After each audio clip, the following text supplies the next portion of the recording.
Are you trying to stream when your audio just sounds like crunchy? Like you should be getting more range and getting more clarity in your vocals, your chat's vocals, your game audio, your music, and you're just not. Well, there actually is a solution to help you get more out of your audio. And I want to just say briefly that I stream on Twitch, so you can find me over there being a nerd and having the best of time, whether it be just chatting or it actually be playing video games. And by no means am I an expert on this. I am learning myself, and I came across this, so I wanted to share this tip with you because a lot of the industry has some pretty high standards. Whether it be visual or audio, visuals can be kind of forgiven for the most part. Audio makes a person stay. Are you wanting your viewers to stay? If you're like me, then this is exactly what you want to do. So here's a simple audio trick. The first thing you want to do is go into settings for your OBS. Once you're there, go to output and click on audio. As you can see, usually you will have the ability to change the audio bitrate. I do not because I'm currently recording my screen. However, this number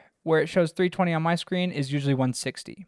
Go ahead and change that all the way to 320. What this is going to do is allow your audio to have much more room for it to go through. So that means it's just going to be clearer. So if you want to get the most range out of it, you want to get more kilobytes per second out of your audio. That way there's more room for it once it gets cut off. And the fact that Twitch is now allowing this means that you can get that little more oomph out of your stream and your videos in OBS. I'm curious to know how you found this video, whether you were trying to improve your audio or improve your streaming game. Just let me know in the comments down below. Get to know me, say hi, and don't forget, I stream over at Twitch, and I'd love to see you there or in the next video.